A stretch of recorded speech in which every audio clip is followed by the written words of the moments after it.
So I was wanting to explore this idea that work can be healing,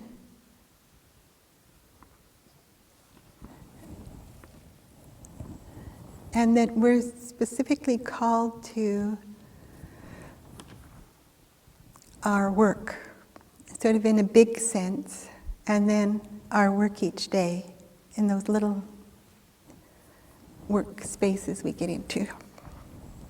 And I was thinking of how, certainly for the people who've been here for a while, and always for the new people that come too, it's not the easiest thing to work. It's uncomfortable and trying, and you wonder at times what you've gotten yourself in for, in terms of what am I doing?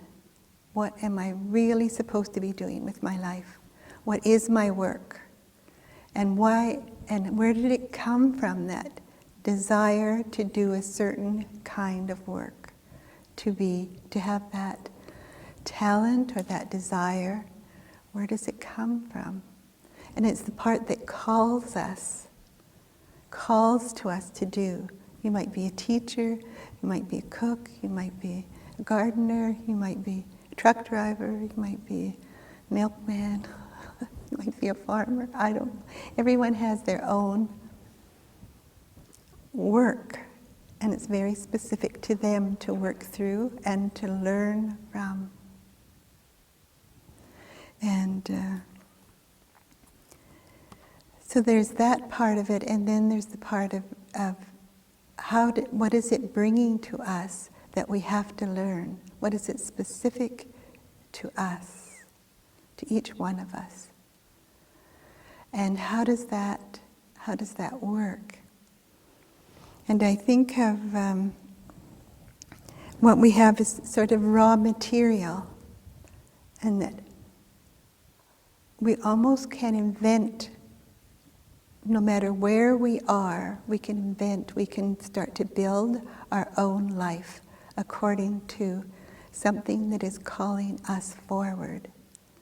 And at the same time, there's always this fear involved with coming forward, because there's the thought that you don't know what's going to happen. But the interesting thing is that we never know what's going to happen. If we can't plan it, we can't control it.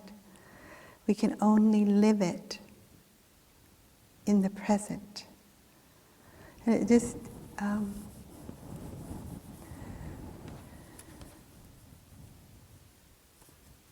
it gives us that opportunity to look at what needs to be learned in terms of becoming courageous and facing what has to be faced. And one of the things is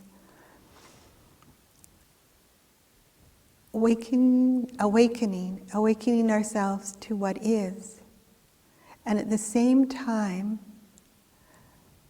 not wanting to see certain things on purpose because we want to see what we want to see. And so we're always in this place of wanting to know more, and at the same time putting on the blinders so that we don't see. And that intentional blindness is very,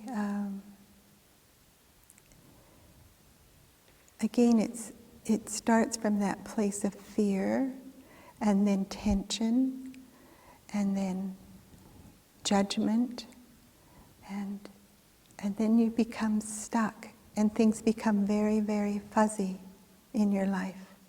If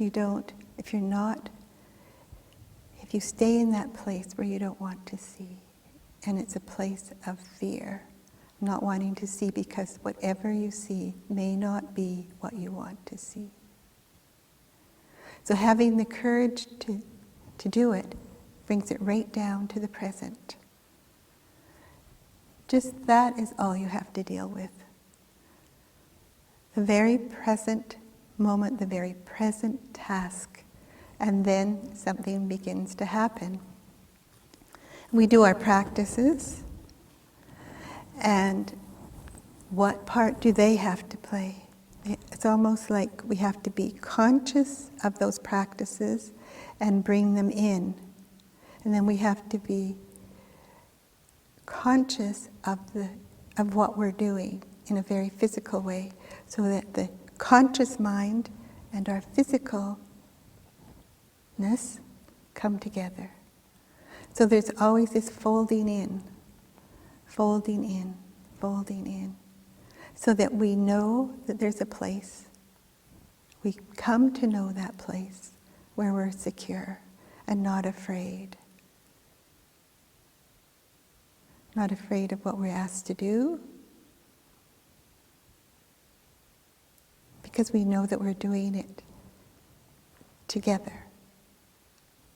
And it's like when we stand and work together, when we stand and do practice together, then we know we have that kind of support, and we sort of fade out. Like that's what I wanted to know, like why we would live in a community.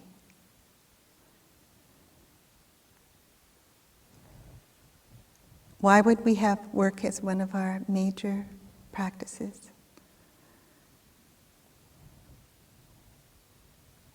We're all working together.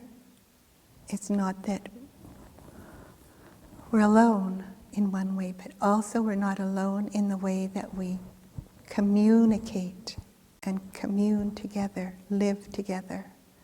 And so each time something's brought forward that we all have to work with, but then you have the support. So if the trees are laden with apples, and the bears are hungry for the apples, and we want the apples, some apples too, to protect the trees, then we all work together on one project. But it happens in many ways, and it's that support that makes us feel secure. Support from the physical, support from the spiritual. So the first song that we were singing about spirit and nature dancing together, is that the sort of the ideal that we want, that our nature and our spiritual part will come to some cultivated, harmonious way inside and outside.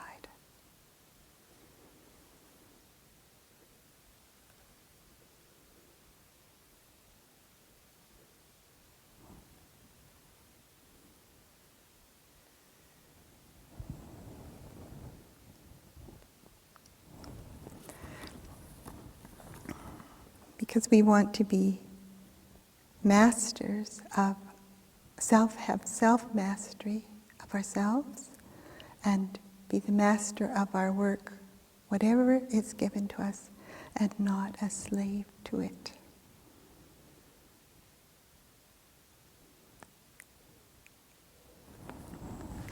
So we can practice. Shiva Shiva.